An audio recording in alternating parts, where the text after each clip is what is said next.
You're listening to KPG 66.5, Dinosaur Talk Radio, your favorite prehistoric podcast for research, entertainment, and all things dinosaurs.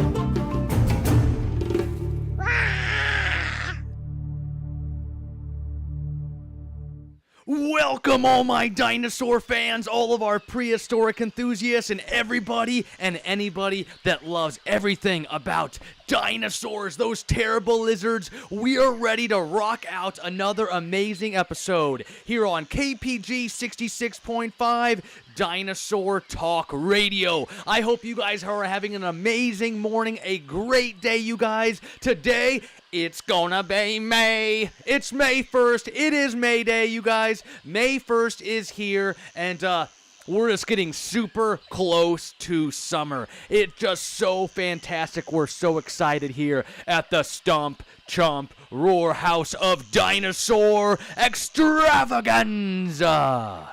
But you guys, today, like I said, is Friday, May 1st. So today is the, NSYNC Day, Justin Timberlake Day. It's gonna be May. If you guys remember that song, if you're old enough to even know that song, that was from when I was just a little boy. But you guys, I hope everybody is having a great morning so far. Mine has been fantastic. I woke up with a dinosaur smile on my face. I jumped out of bed. I had my oats overnight, some oatmeal. I had a great workout. Then me, my wife, my little one, Reagan, we went and got some energy teas, you guys, from Nutrition 402. This one looks like a dinosaur. I think it looks like the Spinosaurus. I think it does. He looks super cool. Sip that health fuel. This is our healthy fuel for today as we rock out episode number 23, the Ceratopsian Stampede. But you guys, what else? This week has been extremely busy. I've got 5 shows this week, you guys.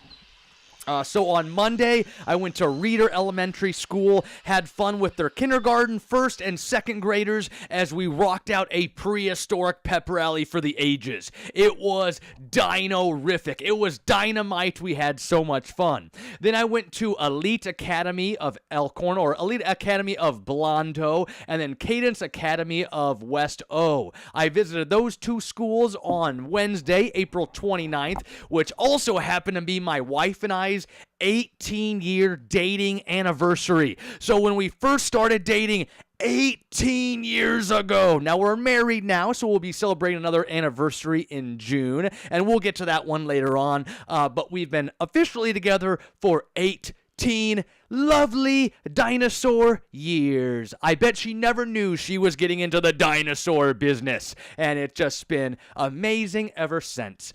So that was Wednesday. I went and visited those 2 daycares on Wednesday morning. So I had elementary school on Monday, 2 daycares on Wednesday, and then today, after our podcast today, I'm heading out to Pine Elementary to go talk to the kindergartners out there. And then tonight, I'm going out to the Lincoln Cub Scout Pack number 59 and talking to all those Cub Scouts over in Lincoln, Nebraska. So jam-packed full, week full of shows, and it's really getting me started because here in just a little bit, you guys, May 17th, I begin my just ginormous, we're up to, I believe, 151 shows for this summer. That is wild. It's going to be a crazy summer. It's so daunting, and it's just going to be a stampede of ceratopsians, just like on today's podcast. So tons of fun, you guys. I should also mention last weekend I had a birthday party. I did a little bit of a stomp and greet birthday party I mentioned, and that was for Louie. So happy birthday to Louie, who I helped celebrate his 3rd birthday last Saturday. I wanted to make sure to get him a shout out since I didn't know his name yet last Friday.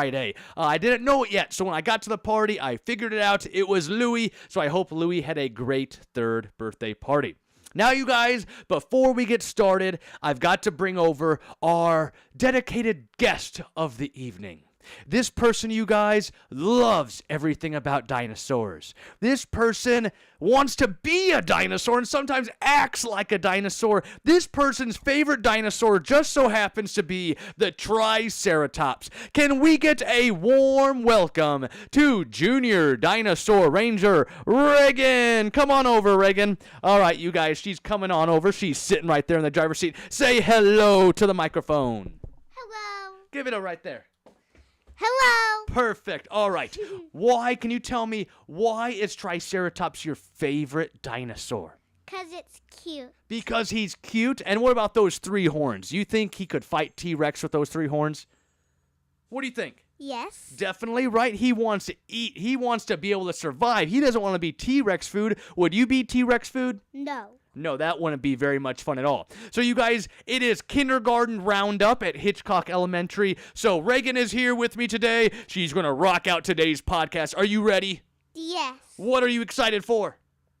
I don't know. You don't know what you're excited for? We're excited to kick off the Ceratopsian Stampede. Look, the school bus is already here. I wonder why those kids aren't in school. They're not in kindergarten. Are you in kindergarten? Yes. What's your favorite part about kindergarten? I don't know. Come on, give us a good answer. What's your favorite part of kindergarten? I like doing art on Tuesdays. Art on Tuesdays? I always love doing art. What about music class?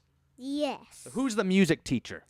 Mama. Oh, yes, our mama, my wife, Mrs. Pontiero, teaching beautiful music to all the lovely children of Hitchcock Elementary School. But today we're doing the Ceratopsian Stampede. Sit right here, Reagan. We'll get back to you here in a minute as we talk about all kinds of Ceratopsians, okay? Going back, she went back to the driver's seat to be a lovely audience member. Oh, yeah, come bring that one over. You can show that to everybody once we get to the Ceratopsian segment, okay? Perfect. We got some dinosaur toys to show you guys. But you guys, so welcome on, Reagan, for our dinosaur show, our dinosaur podcast. Remember, you're listening to KPG 66.5 Dinosaur Talk Radio, your prehistoric podcast for research, entertainment, and all things dinosaurs. Ooh, I like how she put them right there on the pizza boxes. So you guys, great show for today. We are ready, number 23, Ceratopsian Stampede. But let's go ahead and give our plug, you guys, to our company of today. Thank you to the Ceratopsian Running Club. Join the Stampede. We are ready for the Stampede. We are ready to run with so many of the Ceratopsians, so many of the Triceratops, and have a lovely, a great, a fantastic, a fabulous time here on the Ceratopsian Stampede. So thank you again to the Ceratopsian Running Club. All right, let's go back to our camera view, you guys, and let's go ahead and strike off in to segment number 1. Dun, dun, dun, dun, dun. Bum, ba, ba, ba, ba, da.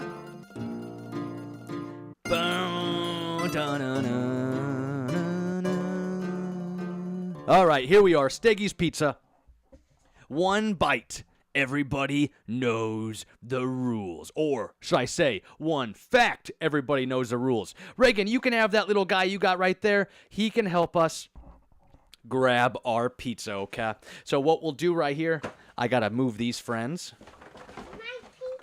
We've got our pizza box brought to you by Godfather's Pizza, one of our Dinobus sponsors. Thank you again. And right inside, what do we got inside? Is there chicken wings inside?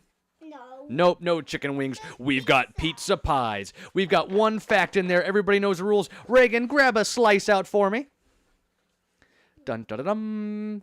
Grab out a slice. It's at random. Don't read them. You gotta shake up the box. Grab one out. Grab the one with anchovies. All right, we'll shut the box there. All right, here we go. Let's see.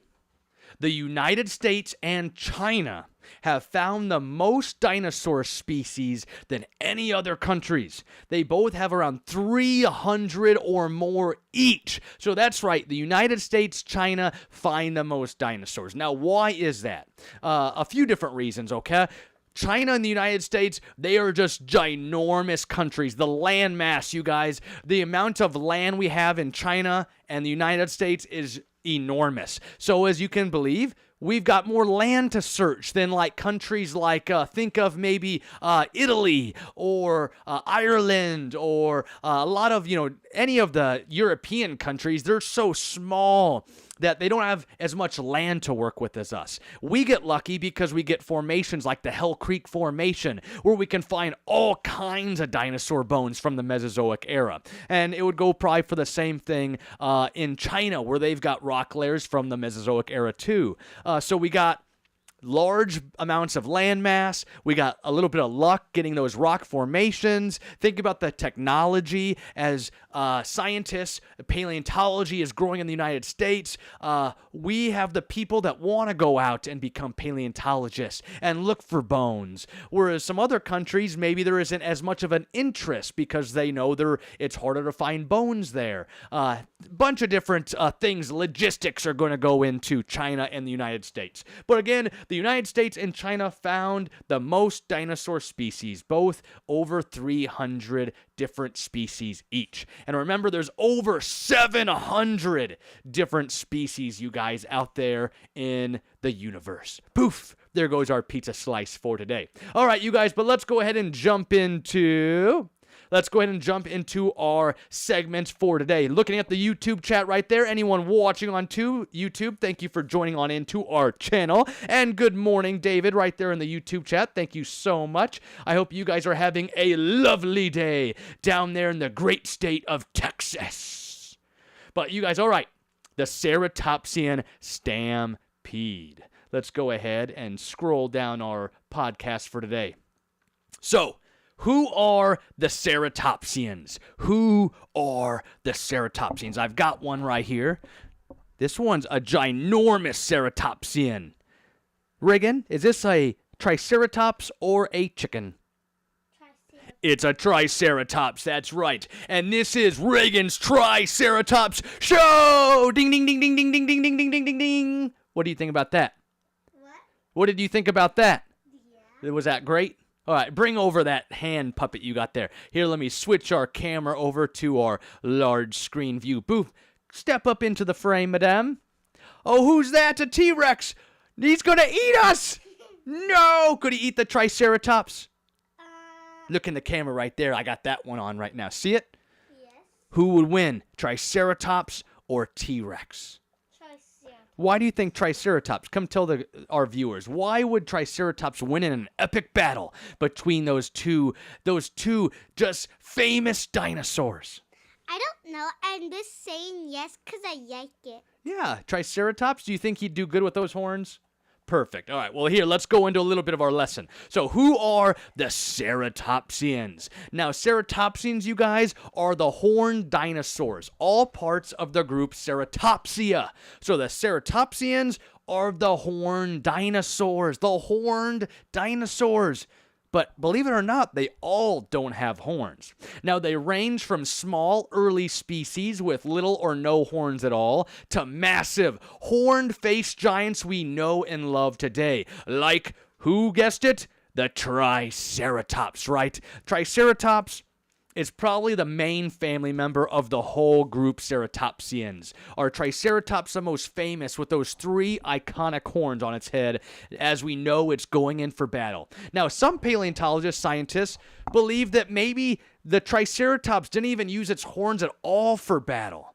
But honestly, I think if it became between life and death, I think Triceratops would have done anything it could to be able to survive. So if maybe it would have got hurt a little bit by using those horns as it rammed into the T-Rex and it got dazed, maybe a little slight headache, I think that's still better than being eaten by a Tyrannosaurus Rex. Am I right or am I right? So you guys, the Ceratopsians are the horned dinosaurs. From early, small species with little to no horns to massive ones like we know and love, like our Triceratops. Now, paleontologists have identified around 80 to 100 different ceratopsian species so far. And depending on how you count, some of them are debated, you guys. We get the fragmentary fossils.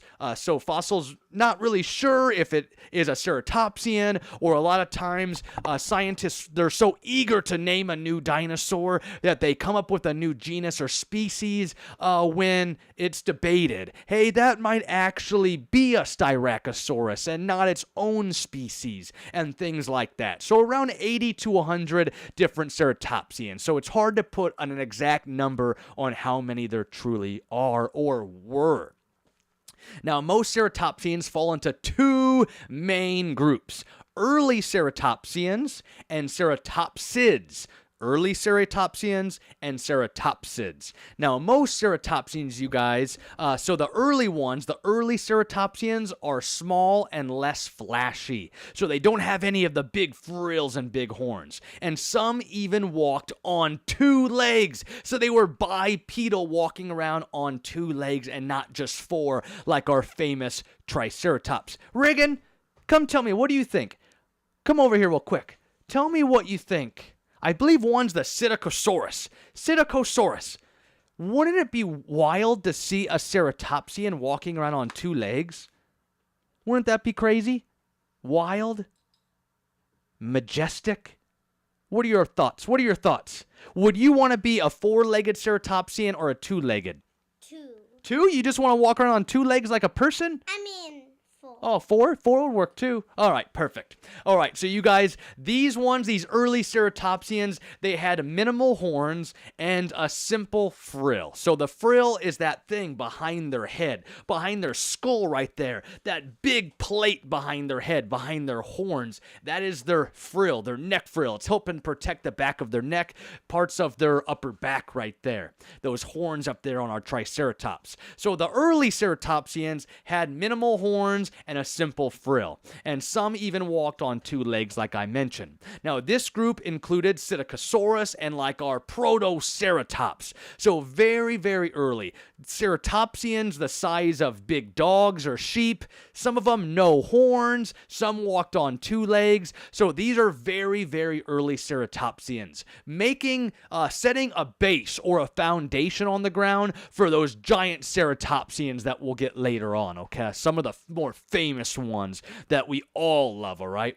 Now, the ceratopsids, that's the other group. So the ceratopsids are the famous horned giants. Those famous ones. Triceratops, Styracosaurus, Pentaceratops, you guys. They had these ones, you guys, they had big horns and an elaborated frill. So think of just all kinds of giant horns, big frill, some of them very tall, some of them shaped like queen's crown, some of them shaped like hearts, just all kinds of cool looking frills and all sorts of wild horns. Now they reached the size of modern day rhinos and elephants that live around today.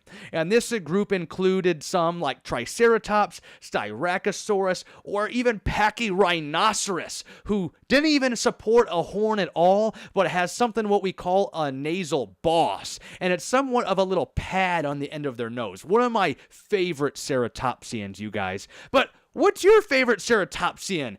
What is your favorite ceratopsian? Drop it down in the comments. What ceratopsian is your favorite out of all of those different ceratopsians? There's just so many. And that leads us into our next point. How did this group diversify so much and become one of the most successful plant-eating dinosaur groups during the Mesozoic era? How did this group get to just be, they diversified into so many different species, but they're all ceratopsians. They just all have so many different frills and horns and sizes and cool characteristics that set them apart from those other ones, okay? But how? How did the ceratopsians do this, okay?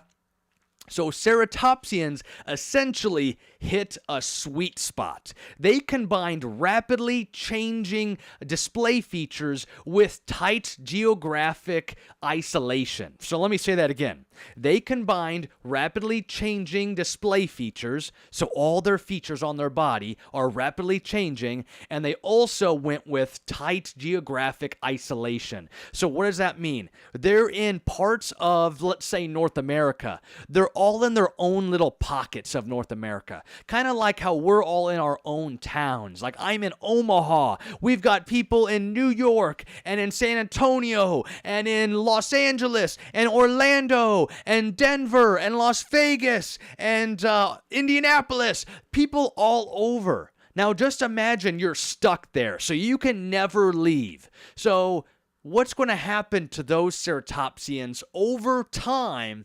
What's going to happen to those ones that live in those cities that aren't going and interacting with all the other ones? Do you think it could be the same for people? Could we technically all change?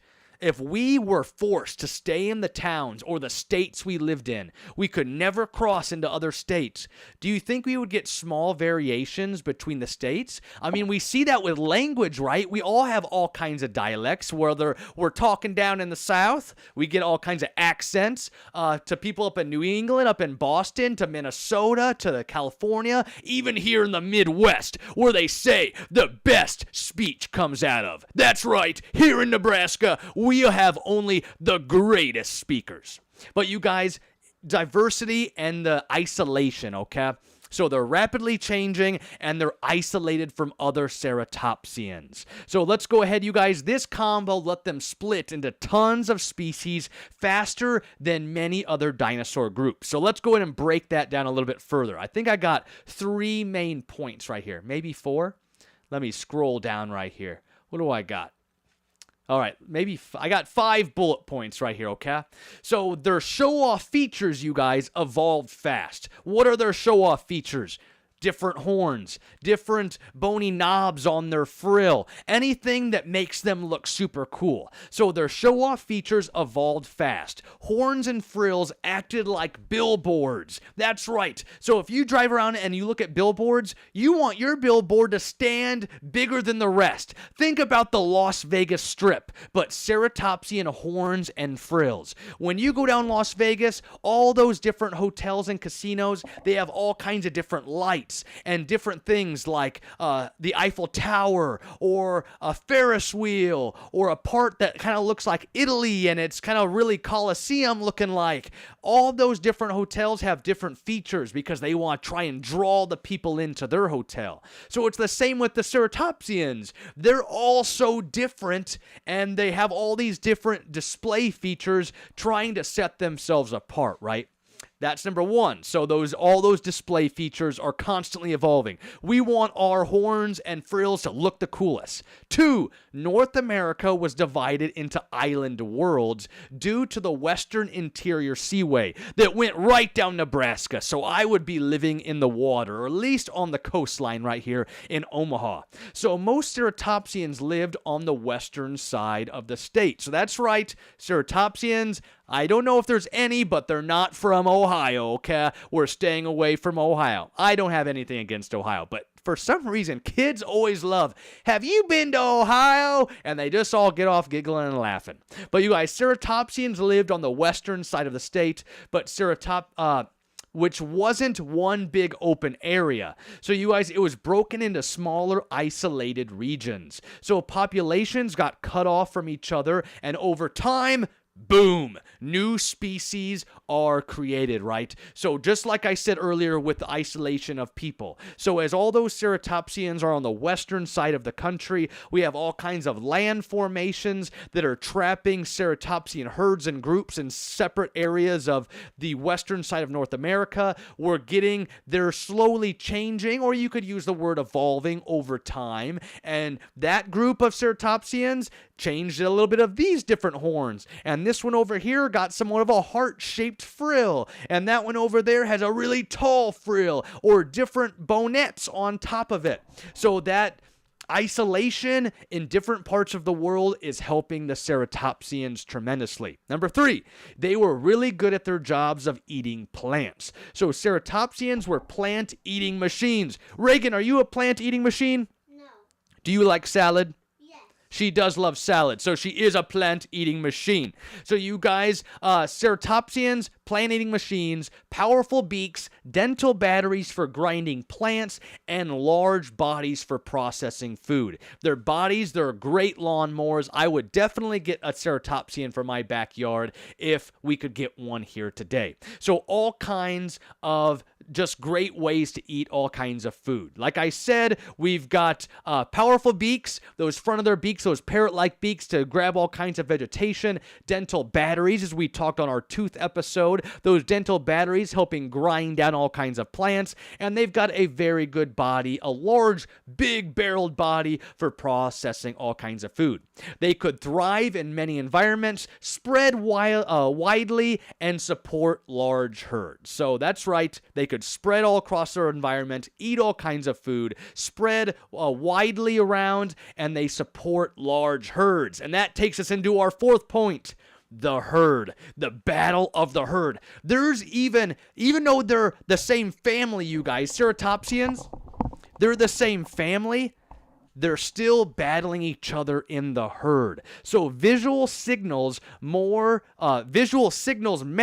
more in big groups. So standing out is a must for survival and finding a mate in the herd. So you guys, you want to stand out more than the friends and family members in the herd. So your horns, your hornets, your frill, you want to look cool to other Ceratopsians as well, so that some of the dinosaurs, some of the Triceratops could attract a mate. They could get more friends and family, just like with all that kind of stuff today that we won't get into. Appearance is almost everything a lot of the times, especially with all kinds of animals like birds that we have today, Ceratopsians long ago, all those horns, all those bony frills, you guys, are going to mean something in the battle of the herd. So you guys, based on modern herd animals and fossil sites, I came up with some numbers here, okay? So a small group of Ceratopsians, a family unit, could be 10 to 30 individuals. A typical herd is 50 to 200. Is that a big number, Reagan? 200? 200 Ceratopsians? What are you doing over there, munching on ice cubes? She's enjoying her tea, listening to the Ceratopsian Show, Reagan's Triceratops Show, the Ceratopsian Stampede. All right, so small groups, 10 to 30, typical herds, 50 to 200, and a mass gathering or migration can be from 200 to thousands, over 1,000 different Ceratopsians all marching on the migration to look for all kinds of food and water back during the late Cretaceous period. It would have just been so sad. Their watering hole ran out, and they all marched to look for all kinds of water. I think I've seen that movie before.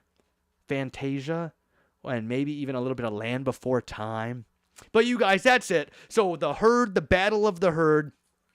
You want to look cooler to your other herd mates, because some of those can be massive sizes, like those numbers we just mentioned. Now, some scientists think that during migration or seasonal movement, herds could swell into massive stampedes of hundreds to thousands of Ceratopsians. So think about the stampede in The Lion King. That's where my anxiety started, you guys. Back during The Lion King in the early 90s as a little boy, and watching Mufasa fall off the cliff into that stampede of all those water buffalo and got crushed. Think about a stampede of all kinds of Ceratopsians. That would just be a wild sight to see. So join the stampede. Don't get stampeded on by all those Ceratopsians, okay? So the Ceratopsians arm race, you guys, that's our 5th point. Our last and final point, how these Ceratopsians got to be so great during the Cretaceous, the Mesozoic era. The Ceratopsian arms race. Once frills and horns became important to the species. They kept outdoing each other. New shapes, spikes, bosses, sizes appeared. Ceratopsians didn't just survive, they competed to look cooler than each other. And every time they did, a new species was born. So they're outdoing one another, just like I mentioned a little bit ago. They want to look cooler. New species are born with all kinds of different hornets, nasal bosses, spikes, you guys, sizes, different shapes of the frill, all kinds of very cool things with the Ceratopsians. So essentially, you guys, in a nutshell, the Ceratopsians diversified so much because they're like giant billboards trying to look cooler than each other. They're trying, and they're also isolated in their own regions of the world. So it's a little bit easier for if you had two groups of Triceratops and they split up, one's over here and one's over here, over very, very long time, of course, they would split off and they would probably look a little bit different if lots of time went by. So that's it, you guys. Our 5 bullet points right there on their diversity and how they just got to be some of the most greatest, the most successful dinosaur, plant-eating dinosaurs during the Mesozoic era. Now, before we go into our prehistoric cage match, I grabbed a list. So I made a list of famous Ceratopsians. And I'll bring Reagan back over here. Reagan, come on over here and join me on the set. All right, grab your Triceratops, or should we call it the Biceratops, because tri means 3, bi means 2, and this little guy is missing a horn, so it's the Biceratops, or bye-bye Ceratops. You're getting eaten by the T-Rex. All right, I made a list. All right, you're going to tell me, let's see, how should we make this into a game? You'll tell me if you've maybe heard of him before, okay? So you'll say yes or no, okay? And we'll see how many yeses we get, I'll count the yeses, okay? I'll probably do more no. All right, Triceratops. Yes. Yes. Here, maybe I'll mark them on here. Triceratops. All right, Styracosaurus. Yes. Styracosaurus. Pachyrhinoceros. I don't know. Pachyrhinoceros. It has the nasal boss. He doesn't have a horn. He has that little somewhat of a leathery boss on his nose, a little leather pad. Oh, I haven't seen it, but I knew it. You knew it? All right, we'll count that one as a yes. How about Centrosaurus? Have you heard of Centrosaurus?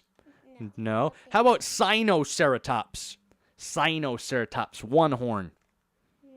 No, that's a no right there. How about Cosmoceratops? I saw that coming through the chat there, David. I was trying to read through my lesson. David loves the Diabloceratops, Cosmoceratops. Both have radiant frills, he says, and I love the nasal boss. The Protoceratops has a little bit of a little horn, right? Or no, he doesn't. Proceratops, no horns. So just like our Pachyrhinoceros, one of my favorites. David loves Cosmoceratops, Diabloceratops, and Protoceratops.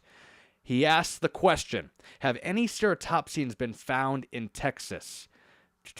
What is the egg-laying range of Ceratopsians? I'm trying to read through your questions here quick, David. I did make you think that. Bye, bye, bye. Another, which one is that? Is that NSYNC or Backstreet? I love them both. But here, let me get to this question. I would assume, yes, our Ceratopsians are Ceratopsians found in Texas. And I would believe it. I know I've read about some that have been found in Texas. Yes, Ceratopsian horned dinosaurs have been found in Texas, particularly in the Big Bend National Park region. These discoveries are primarily from the late Cretaceous period, roughly 70 to 75 million years ago, when West Texas was part of an island continent of Lormidia. Perfect. All right, let me scroll back here. Let me keep going through these list of names here real quick. Diabloceratops. Do you like that one, Ray? Diabloceratops. David loves that one. He's got the devil horns. Diabloceratops. Or Pentaceratops. Or maybe Regaliceratops. That one has the queen's frill. The queen's crowned frill. Or the Medusaceratops. The Torosaurus. Or the Chasmosaurus, or the Anchiceratops, or the Ionosaurus, or the Spinops, or the Psittacosaurus, the Protoceratops, the Leptoceratops, the Zuniceratops, the Albertoceratops, the Ankylosaurus, the Aqualops, the Nasutoceratops, and that's my last one. Do you know Nasutoceratops? He looks somewhat of a ceratopsian, but he kind of has those bull horns on him. Nope. You don't like that one? Was that a lot of different ceratopsians? All right, perfect. Thank you so much. More nose. More nose. Who's your favorite, though, if you had to pick just one? The Triceratops. Perfect. But anyway, you guys, that was my giant 23 named list of ceratopsian dinosaurs. All right, let's go ahead, you guys. We got to move into our prehistoric cage match for today, okay? So if I grab a few things here, we'll move into our third segment. We'll go ahead and grab our wheel as I spin our winning wheel of doom, of terrible lizards, and Reagan will help us pick out the winner for today with her eyeglasses. Your binoculars. All right, let's go ahead and grab our spinning wheel, you guys. Remember, last week I brought it down a little bit, hoping we can get some better matchups. All right, here we are. Let's spin the wheel and see who we get. Are you ready to spin? You want to click the mouse pad and you can spin the wheel. Click. All right, here we go, y'all. We're spinning the wheel. We've got the wheel spinning. Who will we get first? Stop. Ah! Ouranosaurus. I like this creature. I love this dinosaur. Think it is a plant-eating dinosaur, a duckbill with a sail on its back. And we are so close to Nanuqsaurus. All right, we will remove Ouranosaurus. You want to click it again and see who we get? All right, here we go, folks. Number 2. Here we go. Ouranosaurus. Oh, man, this is going to be minced meat. The Distortus Rex. Distortus Rex versus an Ouranosaurus, okay? Let's remove this friend. We will go into our prehistoric cage match. Let me lower this friend out of our way here. Maybe, possibly, we will minimize that guy, and we will enter into the arena. Here we go, ladies and gentlemen, boys and girls, theropods and sauropods. We are here today for a matchup like no other. We are ready for an epic dinosaur battles between two prehistoric creatures from the Mesozoic era. Well, actually, one is actually a hybrid, so not Mesozoic era at all. So first up, we've got, that's right, one is made up for the movies, but we will keep it. The Ouranosaurus, you guys, Ouranosaurus, 27 feet long, 6.5 feet high, and can weigh 4 tons. So about almost 30 feet long and 7 feet high. It's a duck-billed dinosaur with a sail on its back. Then we have the Distortus Rex, up to 48 feet long, 20 feet longer than the Ouranosaurus, 26 feet high, 10 tons. This is a genetically engineered, modified T-Rex for our latest Jurassic World movie. I think this one's going to be pretty simple, you guys. We have Distortus Rex into the arena. We've got Ouranosaurus. Now, let's just say the Ouranosaurus is from Camp Cretaceous. It is mean. It is territorial. It wants to kick out this meat eater.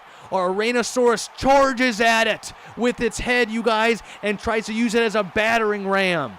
What happens? Distortus Rex simply whips it away, claws it away with those like extra set of arms, you guys. Ouranosaurus is 4 tons. It's not going to be no little tiny velociraptor that's just going to get simply flicked away, but it is pushed off a little bit.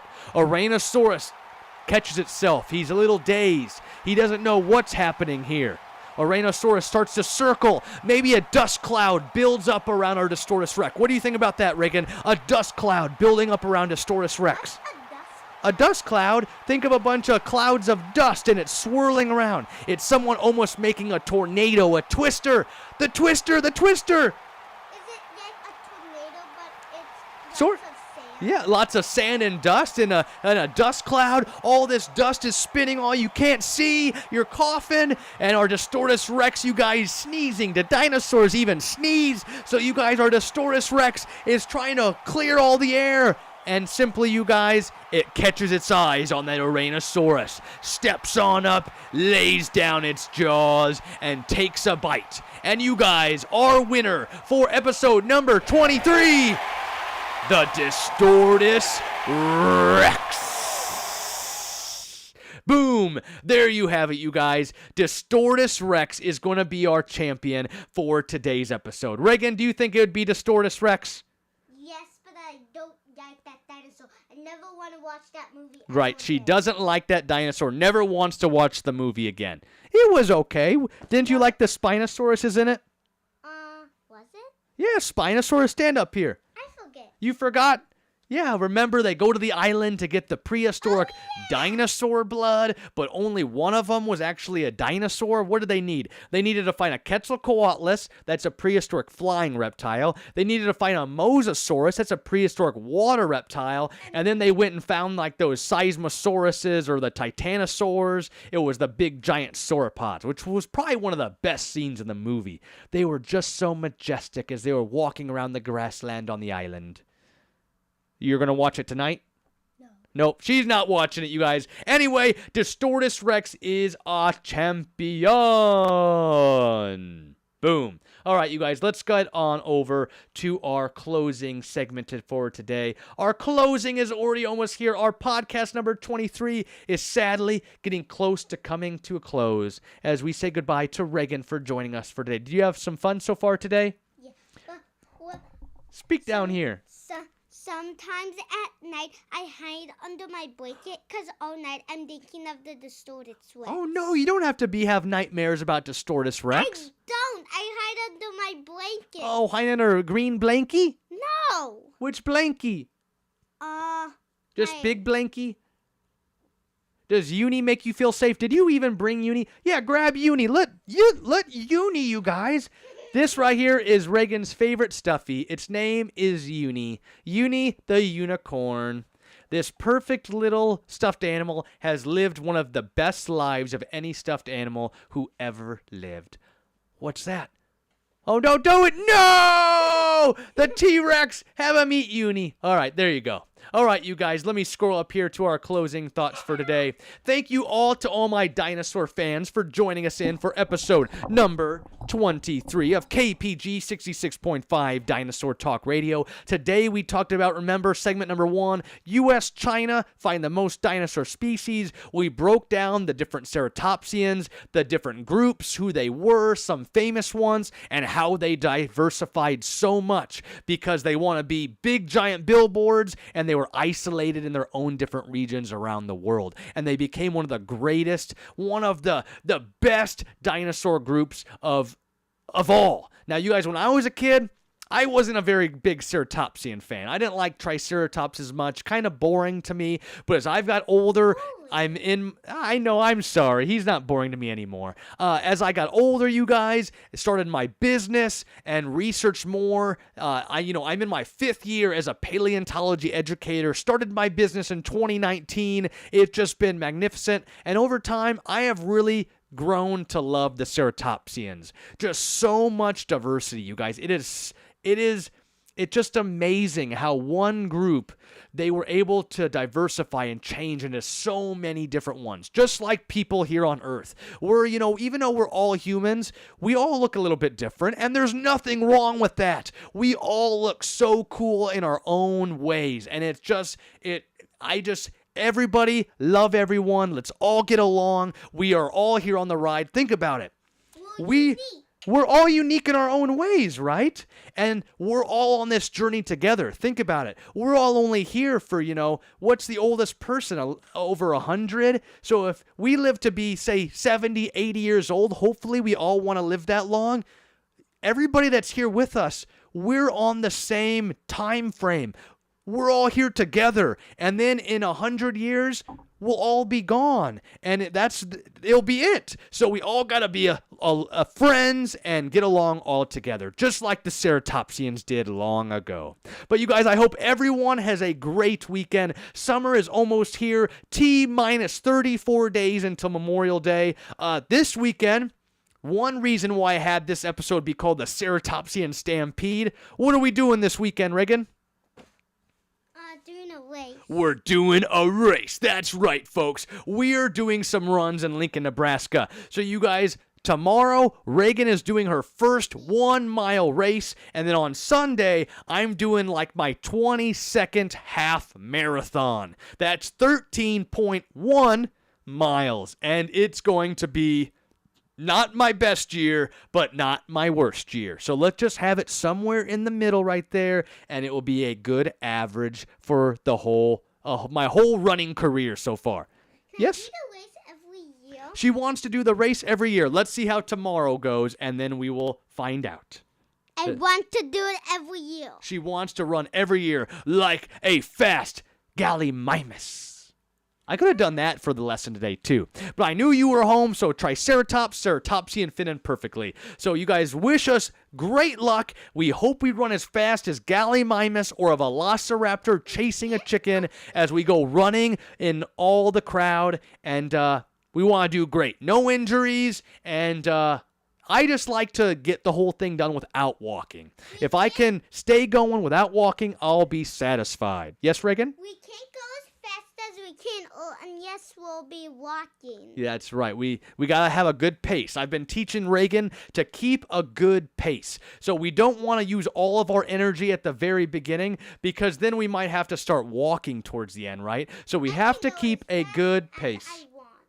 Oh, and David just said in the YouTube chat, T-minus 12 days until his birthday. It's almost David's birthday. Which one is it? He's right there. See it? T-minus 12 days until my birthday. Perfect. And all those great emojis you got there too, David, in our YouTube chat. As you wished the Distortus Wreck a very good epic battle in our prehistoric cage match. But you guys, let's do a quick joke for today. Reagan, let's see if you can get this joke. What did the Triceratops say after winning the race? What did Triceratops say after winning the race? What do you think? What did Triceratops say after winning the race?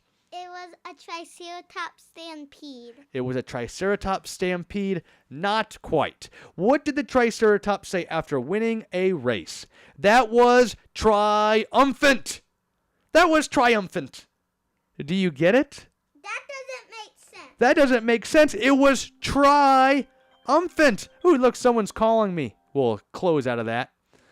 It was triumphant, you guys. Tri means 3, and the Triceratops has 3 horns. And triumphant means a feeling or celebrating great victory or success. So the Triceratops felt triumphant. Does it make a little bit more sense now? Well, because why would you say that? Well, Nope, she lost it. This person's calling me. Someone's calling me. Hopefully that's not. I forgot to set my laptop as do not disturb. All right, you guys. Well, let's go ahead and end our podcast for today. Remember, if you'd like to listen on our YouTube channel, hit that subscribe button. It totally means a lot as we continue to grow up to 272 subscribers. Hit the bell button. You'll be notified, you guys, when I jump on all my lives or I post my new shorts here on YouTube or any of our videos, you guys. And then follow me on Facebook if you want to see some cool pictures of what we're doing and all kinds of events that we're doing this summer as well. Or even go to stompchomproar.com. And hey, I've got something for free for you. If you go to stompchomproar.com and you're on my homepage and you click on the Science Lab tab, that will send you to my blog. Now, if you go all the way down, you search in the fossil layers of my blog, and you go almost to the very bottom, you'll find a dinosaur research guide. You can hit download PDF, and it prints you off a worksheet so that you can research your own dinosaurs at home. Something that I've always loved doing is researching new dinosaur species. So hit download on that, print it out, and you can use it totally for free as you research your very own dinosaurs. All those terrible lizards. All right, you guys, I think it's time to say goodbye for episode number 23. This might be our longest episode so far. Or I think we're up to like 49, 50 minutes. 49, 50 minutes? Yeah, 49. 49. No, it's 41. Oh, 41. No, it's 41. 41. 6, 7. 8, 9. 8, 9. Hey, I was born in 89. Is that some kind of old man joke? No, it's Okay. a new one. Oh, that's just a new one. Okay, I gotta stay up on all the latest fads. All right, you guys, let's go ahead and log off for today. Remember, what do you remember most about the dinosaurs, Reagan? What do you remember most about the dinosaurs? I don't know. You don't know? What do you say something about the Triceratops before we go for today. I like it? You like Triceratops? Would you ride the Triceratops? Yeah. Let's ride Triceratops into battle as we do our closing slogan. Hop on our Triceratops, up on our saddle, on our reins, and we're ready to ride. Yeah, grab that one. All right, here we go. Are you ready to ride? We're looking at that camera right there. On it. Oh, you are actually on it, right? All right, look at the camera right there. That is where we're riding to. We're riding to our destination on our Ceratopsian Stampede. All right, here we go. All right, you guys, now always remember, thanks to the dinosaurs for giving us this passion. But this is our world now. Get out there, do something good, and never be afraid to show your claws. Dinosaur Ranger Reagan and Dinosaur Ranger Anthony signing out. We'll see you guys later. Rah!